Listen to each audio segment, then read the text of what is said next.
Hey guys, so I just watched Dune and I want to give you guys my quick thoughts. Unfortunately, I won't have time to make like an edited video or anything because I'm caught up with the Stephen King-a-thon. It's the final stretch, guys. Hope you're enjoying that.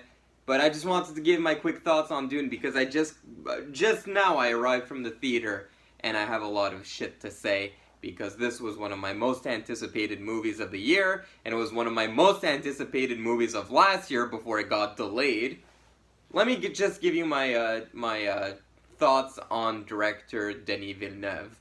Everyone loves talking about this gentleman, Denis Villeneuve. He's probably one of the most popular film directors working today. Who else would be able to have free reign of their film, Dune, and get a huge budget to make whatever the fuck they want with Dune? Only Denis Villeneuve. He's got that clout now.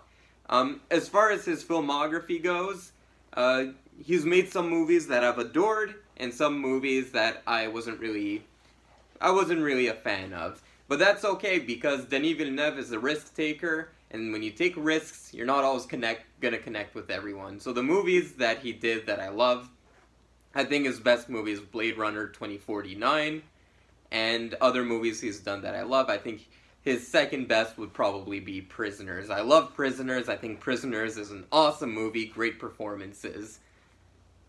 As far as movies that I don't love of his, I don't like Incendie. That's the one. I'm sure it's blasphemy to say that, but I feel like the dialogue is a little too weak in that movie. And the other movie he's done that I wasn't really a fan of was Arrival. I wasn't big into Arrival. I thought it kind of crumbled in the third act. But all of his other movies I've enjoyed. I've enjoyed Enemy. I've yet to see Sicario, surprisingly enough. I've yet to see that one. I'm sorry, guys. Don't kill me. But yeah, so I'm by no means a die-hard Denis Villeneuve fan. I respect the guy. We're from the same province in Canada. He's a fellow Quebecer, so I gotta respect him on that front.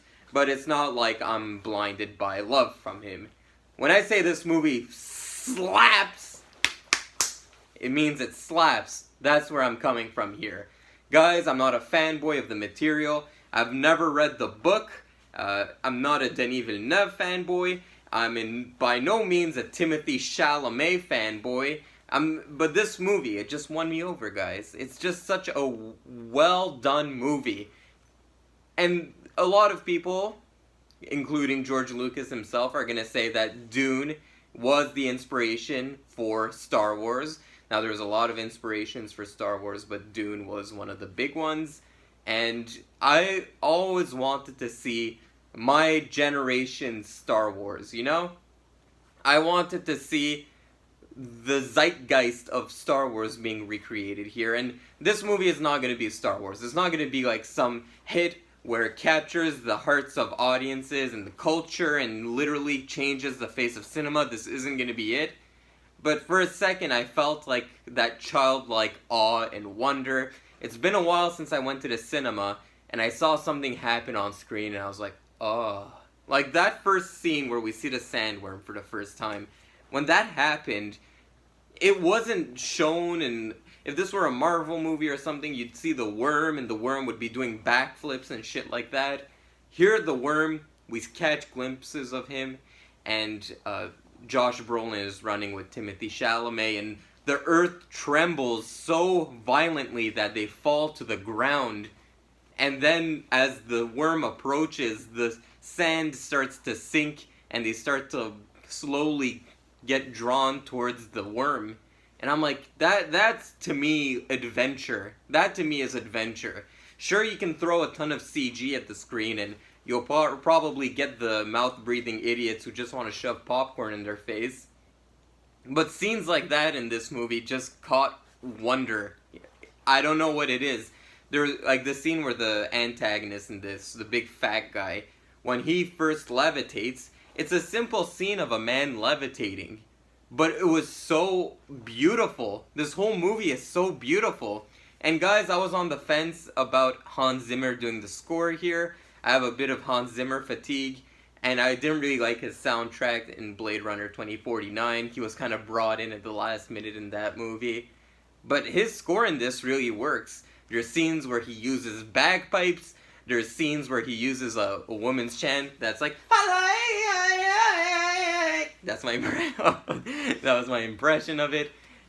Just the whole movie, I was so immersed in the movie. It's like I didn't see time fly. This is a 2.5 hour movie. It's a pretty long movie, and honestly, I was just like hooked on it. I had to pee halfway through the movie. I didn't even want to fucking go to the bathroom. Guys, this movie, I was a fan. I was a fan through and through. And it's a genre that I don't even really like. I'm not a big fan of fantasy, to be honest. Fantasy is one that I struggle with.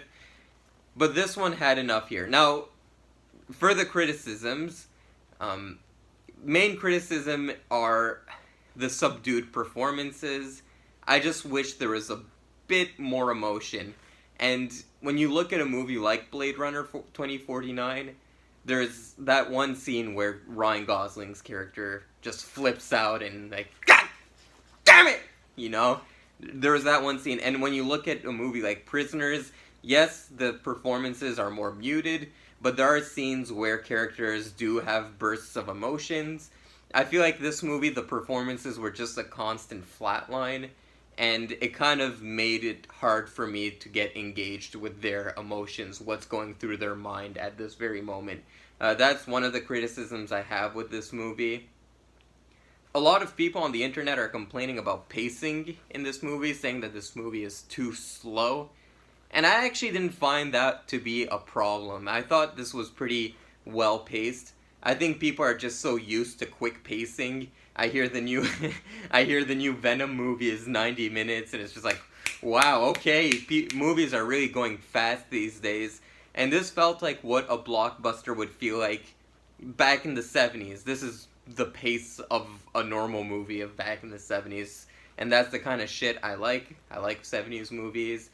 So I had no problem with the pacing in here. I was invested through and through. And there was no part in this movie where I felt it was sagging at all. I didn't feel that at all.